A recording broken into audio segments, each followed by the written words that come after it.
एक देवता आया, मांगो वरदान,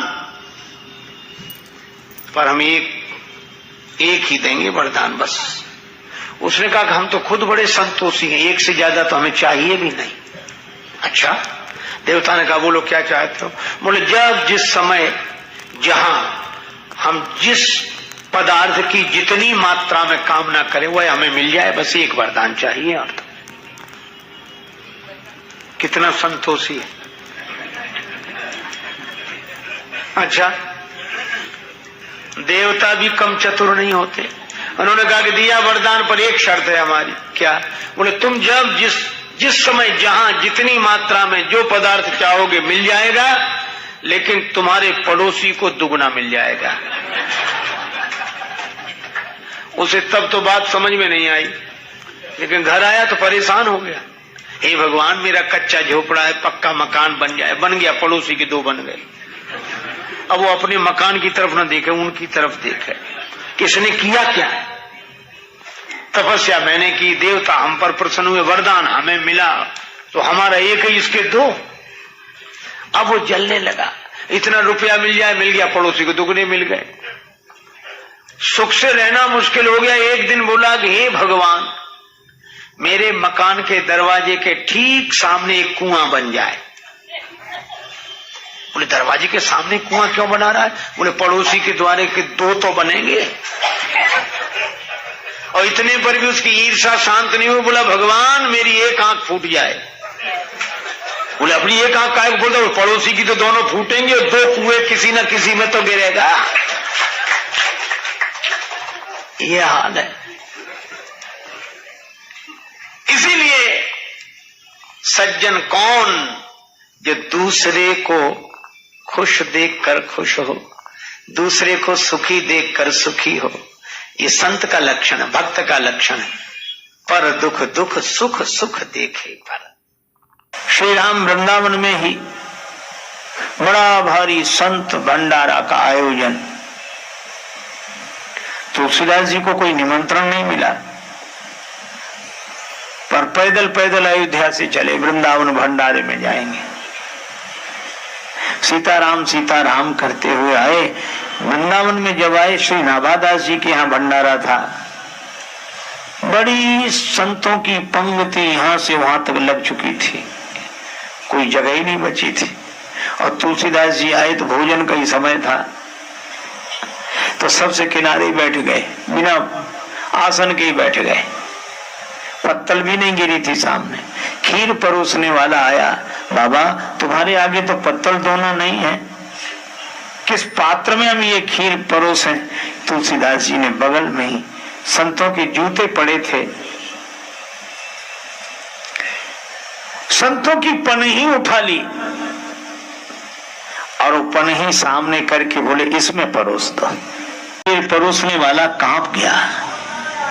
संत की पनही में खीर परसवा कर खा लेना चाहते हैं। वो दौड़ा दौड़ा नाभादास जी के पास गया कि एक संत है, वो संत की जूती उठाकर कहते इसमें खीर परोस दो।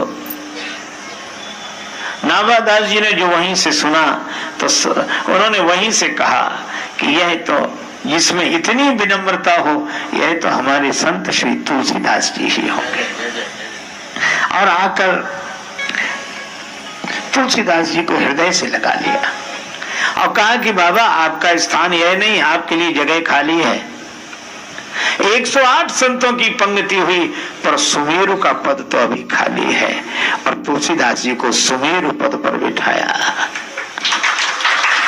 यह गुरुदेव की कृपा, भगवान की कृपा। किसी ने पानी से पूछा कि पानी, तुम लोहे के टुकड़े को डुबा देते हो, पत्थर के टुकड़े को डुबा देते हो, पर लकड़ी को नहीं डुबाते। बड़े बड़े वृक्ष नदियों में बहते रहते हैं, पर नदियां वृक्ष को डुबाती नहीं है। कारण क्या है? जल नहीं बोरत काठ को, कहो कहाँ की प्रीति। जल ने उत्तर दिया, अपनों सींचो जान के, यही बड़न की। जल कहता है जिसको सींचकर हमने वृक्ष बनाया, उसको अगर डुबा देंगे तो हमारा बड़प्पन क्या रहेगा। और जल की तो ये महानता, और लकड़ी की नीच वृत्ति देखो, जिसने सींचकर बड़ा किया उसी के सिर पे चढ़ के चलती है, जल को डुबाकर चलती है। जिसने सींच कर बड़ा किया उसी के सिर पे चढ़ते। तुलसीदास जी कहते हैं लकड़ी जैसे जल के सिर के ऊपर चढ़कर चलती है, वैसे नीच हम हैं।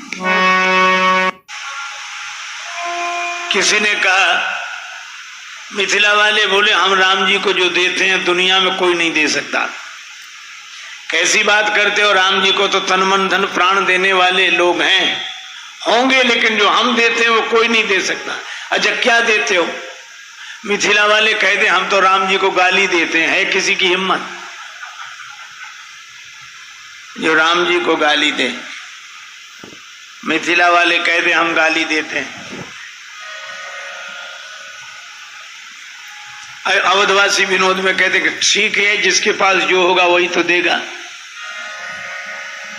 काहे करत अभिमान रघुवर राम लला, काहे करत अभिमान रघुवर राम लला, काहे करत अभिमान रघुवर राम लला, काहे करत अभिमान रघुवर राम लला, काहे करत अभिमान रघुवर राम लला। राम जी आप अपने मन में अभिमान न करना कि आप बहुत बड़े। बड़े जतन के बाद पुत्र बनी नृप दशरथ गृह आए, किंतु जनकपुर समाचार सुन आ गए बिना बुलाए। जनकपुर में तो बिना बुलाए आए, बिना बुलाए। लक्ष्मण जी भी जानते हैं कि चिट्ठी नहीं गई थी। लक्ष्मण जी ने धीरे से कहा कि ऐसा तो नहीं हो सकता कि बिना बुलाए आए। सखियां बोली पास में ही तो बैठे, पूछ लो चिट्ठी गई थी।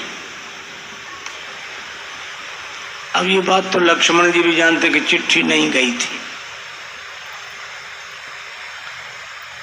पर उन्होंने कहा कि नहीं गई थी चिट्ठी। सखियां बोली अगर राम जी कह दें कि चिट्ठी गई थी तो हम मान लेंगे। लक्ष्मण जी ने राम जी के हाथ जोड़े, कह दो ना गई थी चिट्ठी। राम जी बोले हम झूठ बोले हमारी बात चली जाएगी। लक्ष्मण जी बोले अगर झूठ बोले तो आपकी बात चली जाएगी, और झूठ नहीं बोले तो हमारी बात चली जाएगी। अब देख लो किसकी बात रखनी है, हमारी या अपनी। भगवान ने कहा मान लो तुम्हारी बात रखने के लिए झूठ बोल भी दें, और कहीं सखियों ने ये पूछा कि चिट्ठी कहाँ है बताओ, तो फिर दूसरा झूठ बोले, तो ऐसी शुरुआत ही क्यों करें कि झूठ बोलना पड़े। सखियां बोली आप लोग आपस में क्या बात कर रहे, चिट्ठी गई थी? श्री राम जी बोले नहीं गई थी चिट्ठी। लक्ष्मण जी ने हाथ जोड़े, जय हो आपकी। इतना भी झूठ नहीं बोल सकते। कौन से गुरु जी के पास यज्ञ में बैठे थे, शादी विवाह का मामला है, हंसी मजाक में थोड़ा बोल भी देते झूठ। नहीं गई थी चिट्ठी, काहे को आ गए फिर? लक्ष्मण जी ने पूछा कि प्रभु क्या कह रहे हैं? तो राम जी लक्ष्मण जी की तरफ देखकर बोले नहीं गई थी चिट्ठी। और सखियों से बोले नहीं गई थी चिट्ठी। और लक्ष्मण जी तरफ नहीं गई थी चिट्ठी। अरे प्रभु गई थी कि नहीं गई थी? राम जी बोले गई भी थी और नहीं भी गई थी। गई चिट्ठी गई थी गुरुजी के पास, नहीं गई थी हमारे पास। हम तो समाचार सुनी सुनी धनुष यज्ञ सुनी रघुकुल नाथा, हरस चले मुनिवर के साथा। सखियों ने कहा देख लिया बिना बुलाए आए।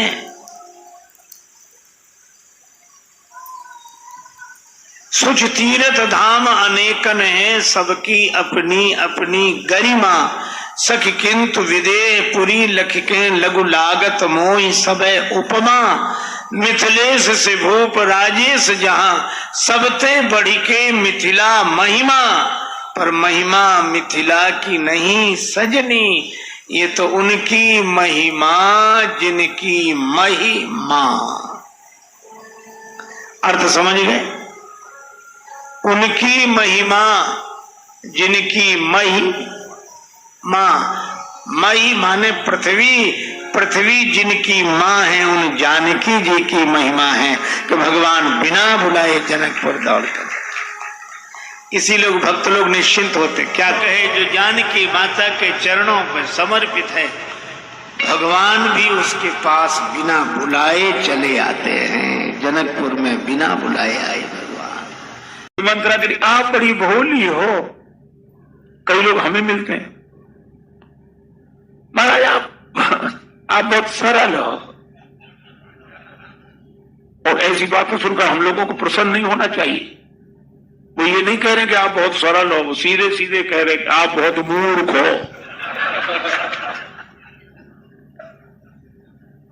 वाह न करो। एक महात्मा थे, उनके पास एक सज्जन आए। महाराज तपस्या से तेज बढ़ता। हाँ, दोनों तब तेज की कर विस्तार, तुम तपस्या करो। ठीक। आज महाराज भोजन कम करेंगे। हाँ ठीक है। फिर भजन में बैठेंगे। हाँ ठीक है। तो महाराज बैठे वो और बगल में शीशा रखे, एक माला कर लें, फिर शीशा उठावे, फिर देखें कि तेज बढ़ा कि नहीं। देखो, एक संत कह रहे थे कि जब हम लोग भोजन करते हैं, भोजन करने से तुष्टि पुष्टि क्षुधा निवृत्ति, हमें संतुष्टि होती है, पुष्टि होती है, भूख की निवृत्ति होती है, शक्ति बढ़ती है। बढ़ती कि नहीं, है ना? अच्छा, लेकिन क्या भोजन करते समय लगता है कब ताकत बढ़ गई? क्या भोजन करते समय देखोगे कि ताकत बढ़ी कि नहीं? अरे पता ही नहीं चलता, लेकिन होता निश्चित है। मैं भी आपसे कहता हूं कि आप भगवान का नाम लेते रहिए, इससे अवश्य कुछ ना कुछ होता है। ये देखने की कोशिश मत करो कि होता है कि नहीं होता है। भगवान को भाव से प्रणाम करते रहो और सोचो ही मत कुछ। संघ सेवा की दृष्टि से आयोजित हुआ, सब लोग दान दे रहे थे, तो किसी ने कहा कि तुम भी दान दो। अपने मित्र से कहा कि तुम इतने धनी हो, दान दो, परोपकार का काम। अरे बोले अभी कौन मर रहे हैं जो दान दे? कुछ लोगों का गणित बड़ा विचित्र होता है। अभी कौन मर रहे हैं, जब मरने लगेंगे तब दान करेंगे। अरे तो कहा कि मरने लगोगे तब तो करोगे, अभी करने में क्या बुराई है? बोले अभी करना ठीक नहीं। कहा क्यों? मरने लगेंगे तब करेंगे। कहा उससे फायदा? बोले ताकि ताजा ताजा दान भगवान को भी याद रहेगा, इधर दिया उधर पहुंचे। अभी दान दे दो, हिसाब किताब इधर हो जाए, फाइल इधर की उधर क्या। लोग हंसते थे। लोगों ने कहा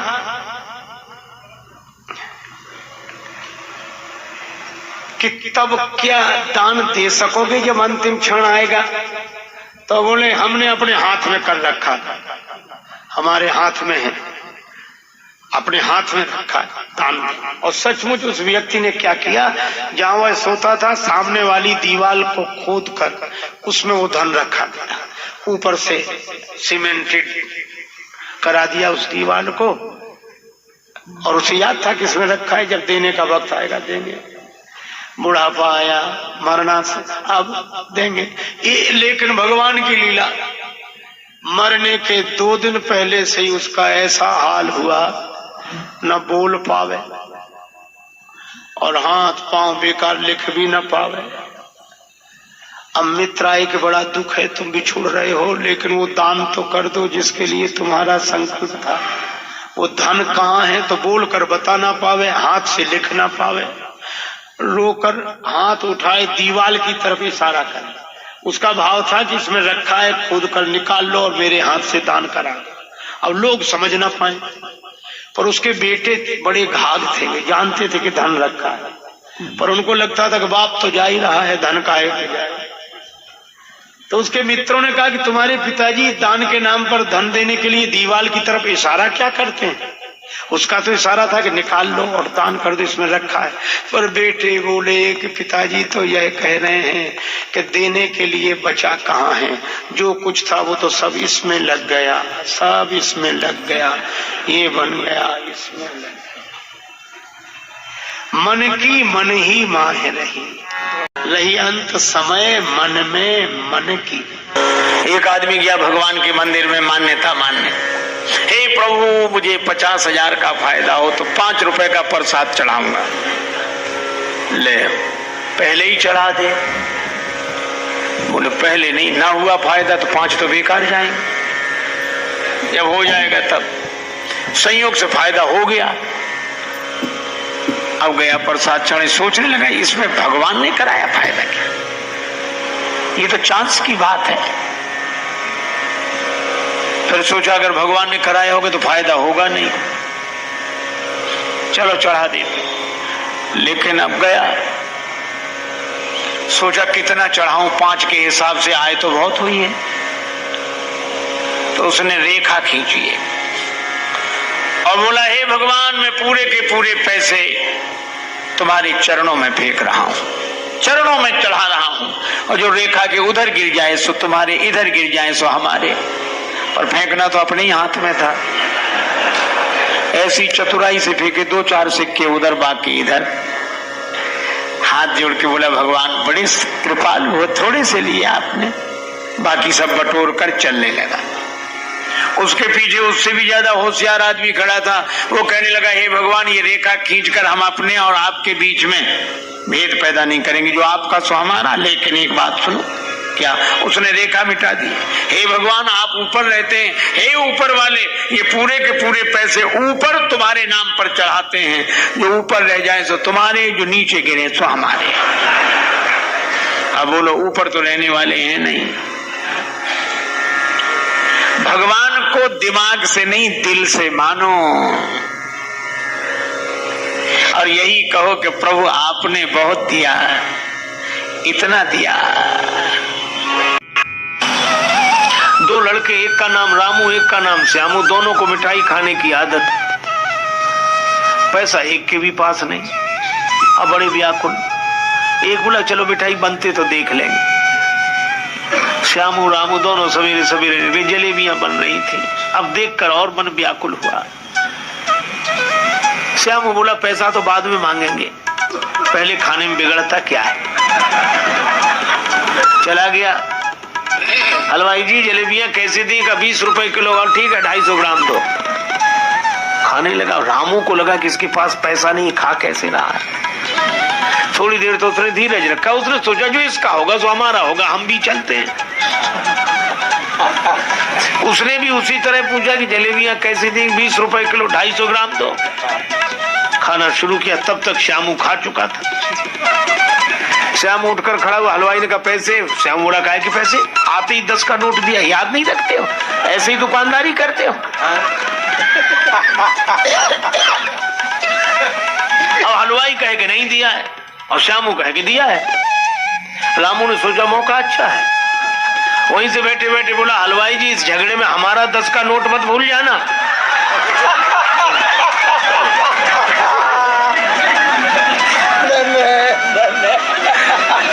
हलवाई ने कहा नहीं तुम्हारा तो याद है। उसने सोचा एक करे करे 2 थोड़े ही करेंगे, हमारे कुछ दिमाग में गड़बड़ी है। तो भाई तुम जानो और वो जाने, हम तो अपनी बात कह रहे हैं। लेकिन जब झगड़ा ज्यादा बढ़ गया तो लोगों ने कहा कि भाई क्यों सवेरे सवेरे झगड़ते हो? रामू तुम बताओ। श्यामू ने कहा रामू से पूछो। रामू ने कहा कि वैसे तो हम किसी के झगड़े में पड़ते नहीं, लेकिन मैं सौगंध करके कहता हूँ राम जी की, कृष्ण जी की, गंगा जी की, जमुना जी की, जिसकी कहो उसकी सौगंध कर ले। जैसे मैंने 10 का नोट हलवाई जी को दिया, ऐसे ही 10 का नोट श्यामू ने भी दिया। मतलब न मैंने दिया न इसने दिया। महात्मा किसी के निमंत्रण में गए, एक वृद्धा माता भोजन की थाली लगा दी, पंखा लेके बैठ गई। जल्दी जल्दी में पापड़ परोसना भूल गए, सामने रखे थे और बुढ़िया उधर पीठ किए बैठी। अब महात्मा का मन उधर ही जाए। मनुष्य का स्वभाव है 2 कौड़ी की न मिले चीज तो करोड़ों की लगती है, करोड़ों की मिल जाए तो 2 कौड़ी की लगती है। अब पूरे पत्तल भर भोजन पर ध्यान न जाए, पापड़ पर ध्यान। रहा नहीं गया, मांगे तो शर्म लगे। बुढ़िया से बोले माता जी भगवान की बड़ी कृपा जो आज तुम्हारा दर्शन हो गया। क्यों? रास्ते में सांप मिला, बड़ा लंबा सांप। कितना लंबा? यहाँ से वो पापड़ की थाली है। बुढ़िया बोले अरे महाराज पापड़ परोसना तो भूल गई। महात्मा बोले हम तो बता रहे थे कि सांप कितना लंबा था। वो लोग कई बार बहाने से भी बात कही जाती है कि नहीं?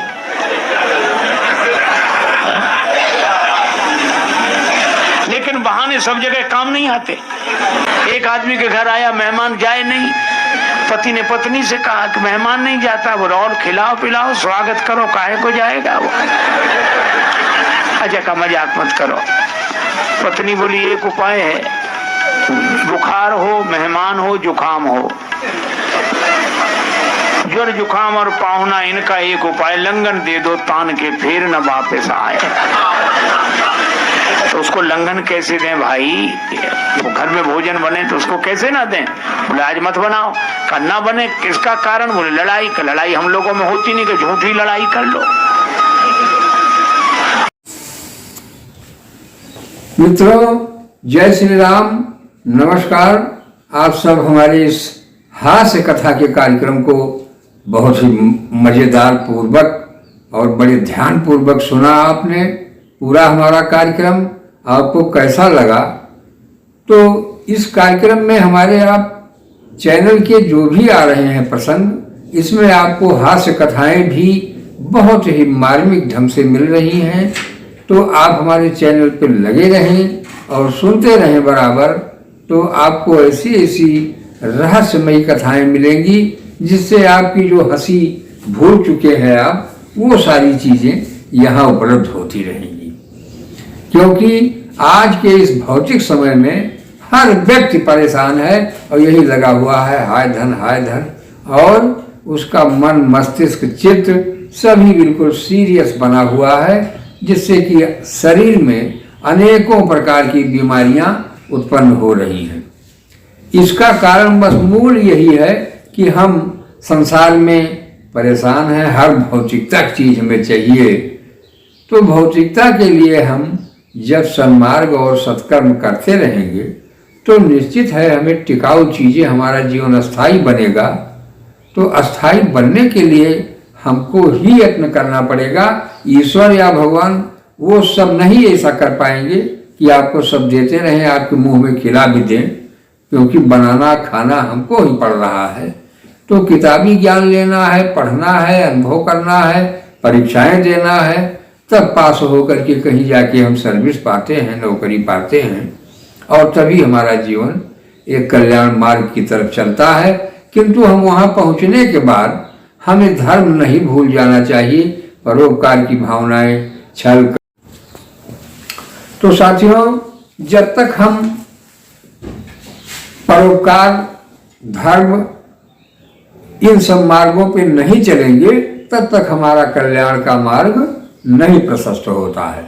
तो हमें ये चाहिए कि हम अपने जीवन यापन को करते हुए और दूसरे की भलाई में भी हमारा समर्पण भाव हमारे पास होना चाहिए। हम जिस कार्य में लगे हुए हैं उस कार्य को करते हुए किसी को कष्ट न पहुँचे, और हम सेवा भाव में लगे हैं तो हमारा निश्चित है आगे बढ़ंत ही होती जाती है हर व्यक्ति की, क्योंकि ये धर्मशास्त्रों ने जो बताया है नियम वही बिल्कुल चल रहा है। हमें आपको अपनी तरफ से कुछ भी कहीं भी कोई भी गलती न होने पाए, ये विचार भाव में हमेशा रहना चाहिए, और अपनी बुरी आदतों को हमें छोड़ते हुए सत्कर्म के मार्ग पर चलना चाहिए। साथियों, तो आपको ये हमारा कार्यक्रम कैसा लगा आप लोग हमें कमेंट के माध्यम से जरूर बताएं, और यदि हमारे चैनल पर नए हो तो आप हमारे चैनल को लाइक, सब्सक्राइब, शेयर कर लें, जिससे कि आपको बहुत ही महत्वपूर्ण जीवन की रहस्यमयी बातें मिलती रहें, और जो भी त्रुटियां होंगी क्षमा करेंगे दोस्त। धन्यवाद।